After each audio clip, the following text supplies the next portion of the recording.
O rektahan na po natin mga kababayan. Naku po, ito may mga tanong ang ilang netizen ho natin ha mga kababayan. O ayan!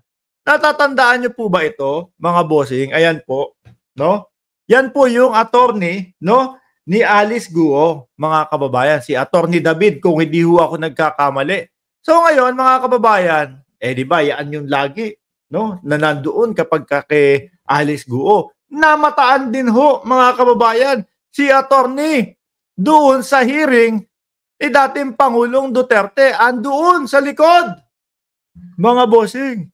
At kung titingnan nyo, at kung aanalisahin natin, mga kababayan, yung senaryo, mukhang tumutulong po, no? Kay dating Pangulong Duterte para maipresenta ng maayos ang kanyang sarili doon sa Senado. Pero ano po ba ang papasok sa isipan ng mamamayang Pilipino kapag hugan nito, mga bossing? Biruin mo, no? Iniuugnay itong dalawa na to, si dating Pangulong Duterte at si Alice Guo, na magkakuntsaba doon sa usaping Pogo, mga kababayan. Tapos makikita natin, iisa ang lawyer nila kasama doon sa legal counsel ni dating Pangulong Duterte, yung lawyer ni Alice Guo. Mapapatanong ang sambayan ng Pilipino diyan, no? Wait lang. No? Baka naman talaga magkakuntsaba si Alice Guo, no? AKA Guahaping at dating Pangulong Duterte. Kumbaga, iisa lang ang legal counsel nila para mas organisado na maipagtanggol ang kanilang mga sarili, mga boses. Alam nyo po, simula nung naupo ang dating Pangulong Duterte, mga kababayan, diyan na po nagsipasukan yung mga Pogo. At ang epekto po nito sa ating bayan, mga boss, wala naman pong iba kundi napagtawanan lang po tayo ng buong mundo. Bakit? Kasi po doon sa mga bansa nila, kanilang mga bansa, yung Pogo po ayaw na ayaw. Illegal. Pero pagdating sa Pilipinas, mga bossing, tara para hong nasa Divisoria, pasok mga suki, no? Parang naging ganun daw po yung Pogo sa Pilipinas, mga kababayan. So ngayon, hindi po natin pwedeng hindi po natin pwedeng masisi ang sambayan ng Pilipino kung isipin nila na yung lawyer ni Alice Guo bigay yan ni dating Pangulong Duterte. Pwede po yung kasing maging senaryo, mga kababayan. Pwede pong isipin natin na, naku, tignan mo, si Digong may pa-lawyer pa para kay Mayor Alice Guo o kay dating Mayor Alice Guo. Di ho ba, mga kababayan? At isa pa po, mga bossing, na hinahanap din hanggang ngayon po na nasampahan ng kaso yung si Roque, mga kababayan. Napilit iniiwas po ang kanyang sarili doon sa usaping Pogo. Kayo po, mga bossing, diyan sa comment section. Ano po ang masasabi nyo diyan sa litrato na yan? Pa-lawyer kaya o pabigay na lawyer ni dating Pangulong Duterte kay Alice Guo? Itong si Attorney David. David kung hindi ako nagkakamali, David pero hindi na importante yung pangalan. Ang importante dyan, iisang muka, yung kasama ni Alice Guo, at iisang muka din, yung nandoon, no? Na mukhang ina-advisean ang dating Pangulo. Kita mo, nandiyan na si Panelo, nandiyan si Bato, nandiyan si Bongo, at eto pa, mga kababayan.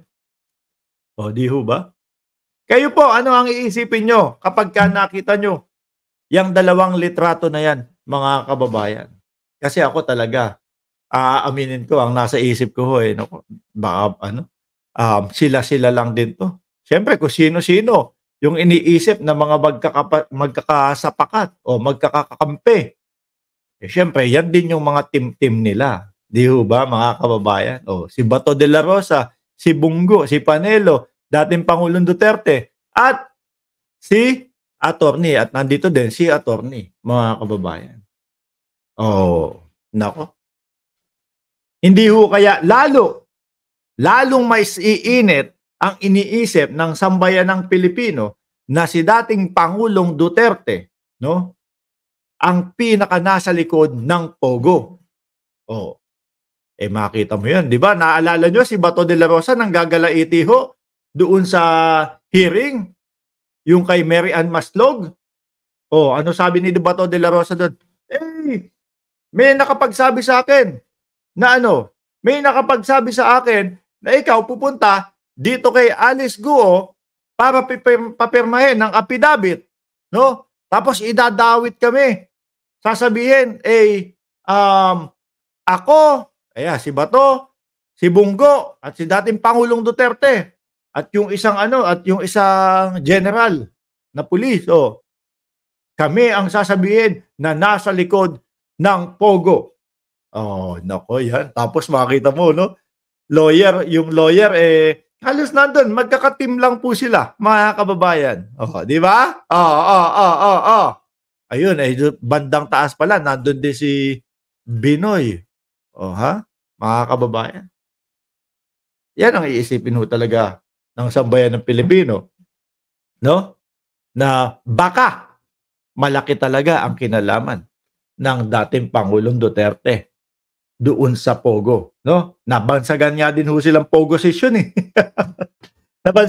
Nabansagan silang Pogo session noong pinipilit nila na sila daw po ang oposisyon. Kasi paano? Walang lugar po sa politika. Pag sinabing administrasyon, hindi naman ho sila kampi sa administrasyon. Pag sinabing oposisyon, yung mga oposisyon po kagaya po ng mga kakamping, mga kababayan. Yan po ang masasabi nating tunay na oposisyon. Bakit?